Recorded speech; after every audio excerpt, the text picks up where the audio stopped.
Yeah, that was the worst and hardest day of my life. We had just come out of the basement of the hospital because a warplane was flying above, so we were all advised, as we always do, to go to the lowest part of the hospitals in case they target it. So we'd just come out, and one by one we were seeing these ghoulish-looking children walking in. You know that really infamous Vietnam photo of the girl coming from the napalm bomb, coming like this?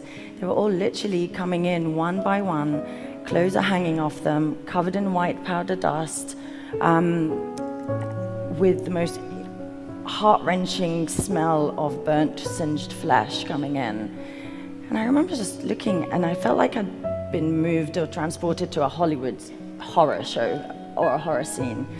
It was at the time when the last big chemical weapons attack had happened in Damascus. It was 5 days afterwards, so we didn't know what was happening. We thought, is this a chemical weapons attack? So we started to treat them as if they were, until we got the intelligence that it was a big incendiary weapon, which is basically a big ball of fire that was dropped from the airplane onto a schoolyard where 10 to 16-year-olds were waiting after school to be picked up by their children, by their parents. There's one boy who sticks in my mind, and he's etched into my mind. He walks in, and he is so burnt, he looks like a tree bark. I'd never ever seen anything like it before. And he'd lost all his hair, everything. He literally walked in solid, like so solid, he couldn't bend his arms. And I was so stunned. The only thing I could think to say was, "How are you?" I didn't know what else to say. I'd never seen anything like that before. And he went, "I'm okay," because he was all completely burnt on the inside.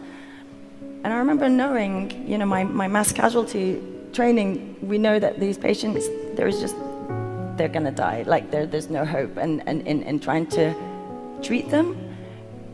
But I knew that the way he would die would be to suffocate.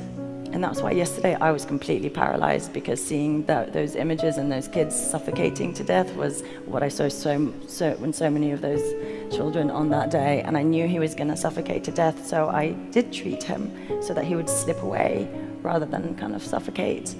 And yeah, 10 of them, 10 died in our hospital and on the way to Turkey, and another 10 just arrived charred and completely burned.